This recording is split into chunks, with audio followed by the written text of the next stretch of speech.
Lundy with Regional IT Services, professional technology assistance, computer repair, affordable domains, as well as a variety of technical products and services, small business loans, business IT, break fix repair for homes and businesses. We want to be your one stop shop when it comes to all things IT related. Get over to our website, www.regionalitservices.com. While you're over there, get a chance to check out our IT Resource Center. There you'll find answers to your questions. You can submit tickets, make requests, reach out to us if you need our support. But how y'all doing this afternoon? I hope everything's going good on y'all end today. I'm just sitting here thinking about some of my funny IT stories from back in the day. I figured I'd share some of those with you all because it gives insights into how technicians think, how we relate to our end users, and how end users relate to IT support versus what we see versus what the end user often sees. But, anyways, I'm going to tell you about one of the most dangerous creatures in IT. We like to call them the keyboard grabbers. You finally figure out what's going wrong. You've assessed your computer. You got a trouble ticket. You get up there. You try to get ready to resolve the issue. And before you can get your hands on the mouse, the keyboard, here they come, jumping in the seat, wanting you to tell them what to click, what to point, where to go, what options, what commands to type in. And in the meantime, they're getting frustrated. They're clicking on the wrong thing. They're closing out the wrong windows, misinterpreting instructions. So now you go from what could have been a 5 minute fix. Now it's turned into a half-hour fix, and you're thinking in your head the whole time, if you just move out the way and let me get the keyboard, I'll get you situated. That's what I'm paid. That's what I'm paid to do. That's what I'm here for. Instead, now you got to deal with two problems. Not only the technical issue, you also got to deal with the frustrated end user who's upset, angry, just depending on their temperament. So I used to work at one of the hospitals here in Dallas, and we had this one doctor. He was pretty cool guy, but I remember the first time before I really learned his pattern, I called. I seen he had open ticket. Hey, what's going on with your issue? What's happening? He tells me. I said, well, you got a break in your schedule when I come take a look at it. He, stressed how busy he was, how he doesn't have that much time. If I can fix it within a short time, get out of his way, then yeah, he has an opening on the schedule, 3 o'clock, 3:30, whatever. So I had to fix out on a couple of other computers before I even went to his area. Did some research, found out exactly what the issues were, what I need to click on, what commands, what updates, whatever. So I go up to his office. I resolve the issue. It takes me less than 5 minutes. So now this makes him this makes him suspicious.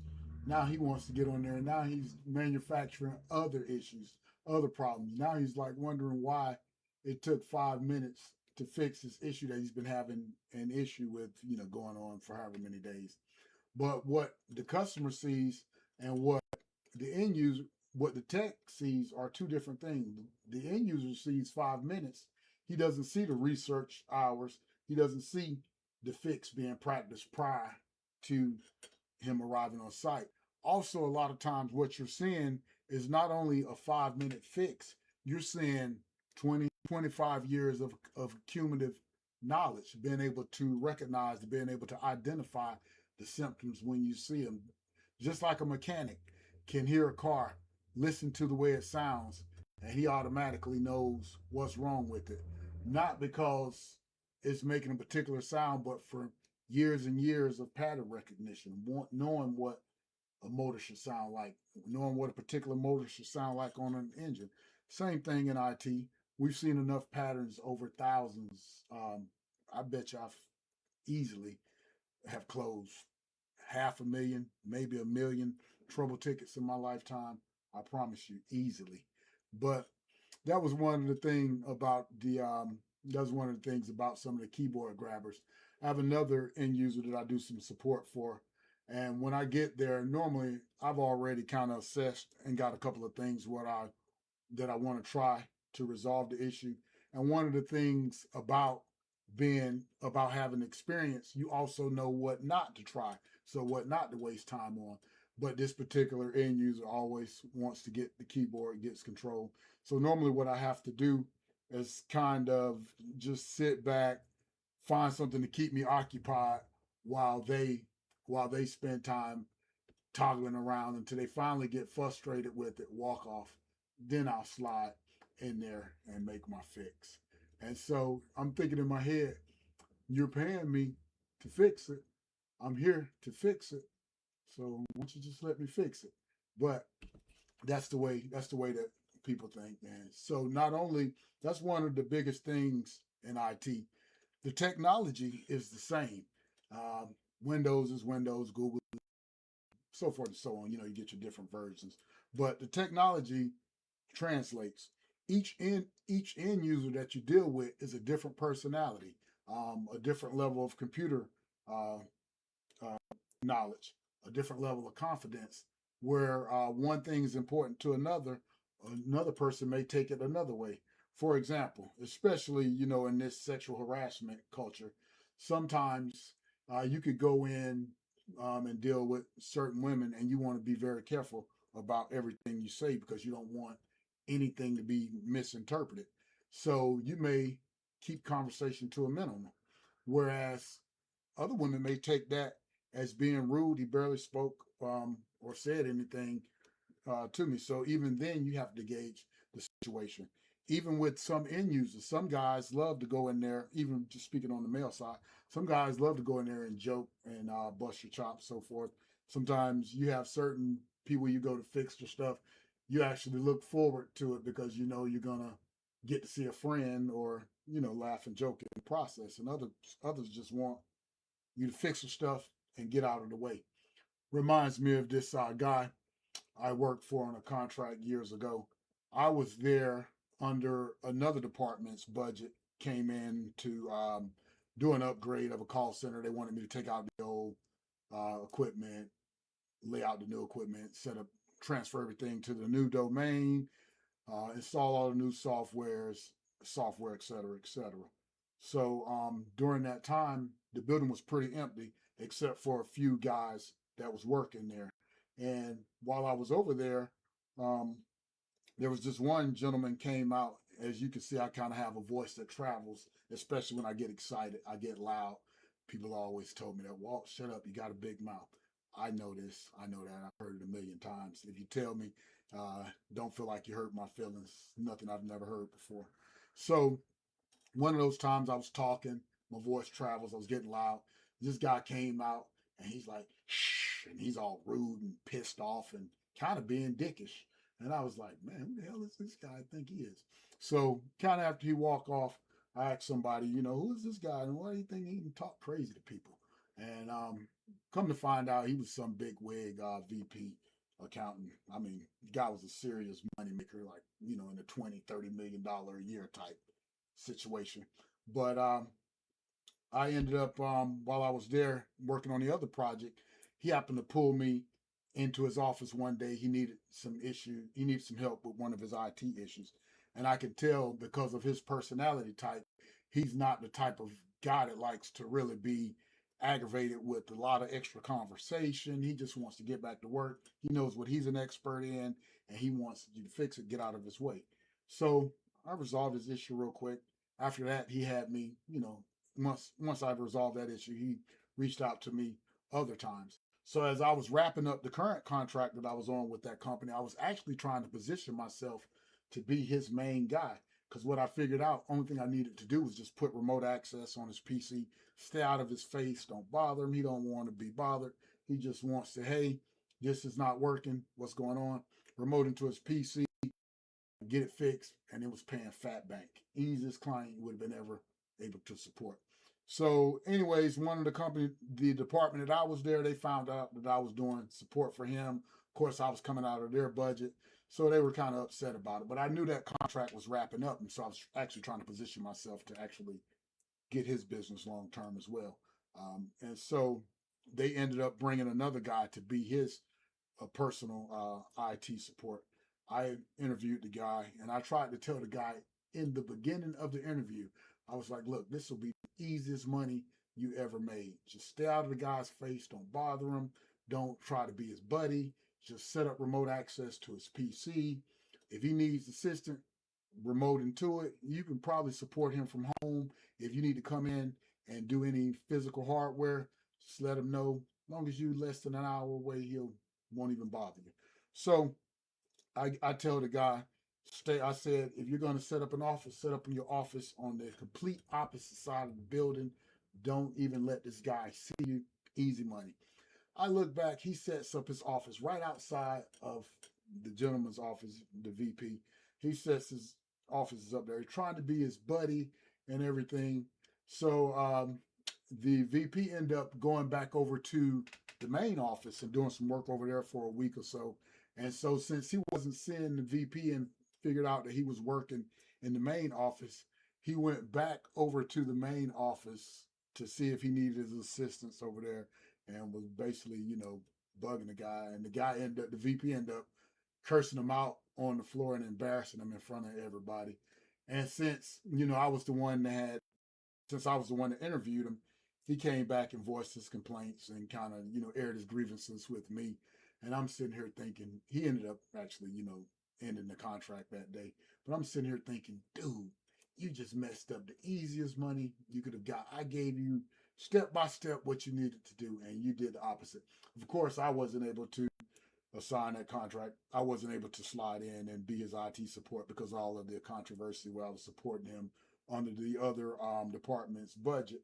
But I even still think about that guy today. I'm like, man, if I could remember how to get in contact with him, I bet you would still appreciate my services because I stay out of his way, fixed the stuff, and he paid well. So that was one of the things always that I always like.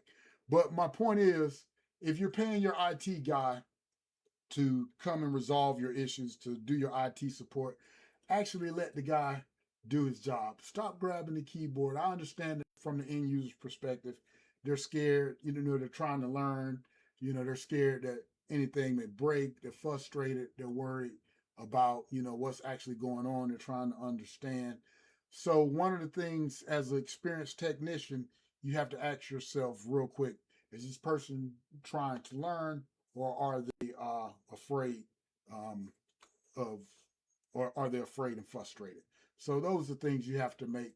And IT, a big part, really the biggest part of IT really is understanding people more than it is the technical side. Once you've been doing this, had enough reps under your belt, you're going to understand how to pursue the troubleshooting process to identify where the issue is and then work towards the solution. But at the same time, the person is another operating system. All of their levels of technology, the biases that they bring, the things that they pay attention to, the things that are important to them. One of the things you pay attention to when you walk into someone's office is how meticulous they keep their office. Those things that you pay attention to. If you see everybody has this here, this there, which you should clean up behind yourself anyways. But you make sure that you run that cable neat, that you don't have any cable showing. That even if you hide the cable, you want to make sure that cable is hidden neatly and it's not even hit, even the way that it's ran, it's not all garbled. So those things that you pay attention to in the IT world. So, anyways, I hope y'all enjoy the rest of y'all day. Get over to our website, check out our Codex, our Guardian Argent knowledge base. If you need web design, let's protect your brand. We can make sure we give you that AI front end assistance for your website to generate leads. I mean, to capture leads, follow up, act as a 24/7 secretary to be able to answer questions for end users. You don't want your website just working as a brochure. You want it actually doing the job of an employee. Make sure your digital ecosystem is all connected. Your DNS, your Google search, your Google Merchant account. Uh, what are the others? Your Microsoft Clarity, your Google Analytics, your Bing search. You want to make sure you know all your different logins, what goes to what connects to what, who, where everything is hosted. You want to have all the passwords or know all the server names, all of the URLs. Make sure all your accounts up to date. Know what credit cards are on file for each product, because one break here, not being able to find it here or trace that back, now you think you have you think you have an email issue, it's a DNS issue. You think you have email issues, it's a DNS issue. You think you got a menu issue, it's a firewall issue. So make sure you know all the phone numbers for all your vendors, where all your digital assets are kept. If you need any help with your inventory those items, finding out what you have, don't have, how your whole digital ecosystem connects, reach out to us. We'll be glad to help you. For you business owners, make sure you protect your brand. First thing, name your business idea, then go register that domain. If you're still using Gmail or Yahoo for your email, make sure you get that branded domain email that verifies the legitimacy of your business. Google also does research on your domain, how long your domain's been registered, your technical information, all of that legit, all of that verifies your credibility, uh, verifies your company credibility with search engines as well as potential business seekers. If you got that Facebook page, make sure you brand it with the username and not still using your default profile number. It makes it easier to share and easier for customers to remember and find your page. Anyways, we're going to be doing a lot of big things in the future as far as the AI market, automation, and business workflow, cognitive understanding as it pertains to AI.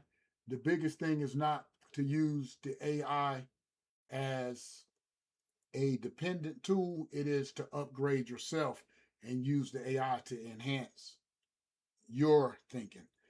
Anyways, I'm going to wrap it up for today. Get over to our website, www.regionalitservices.com.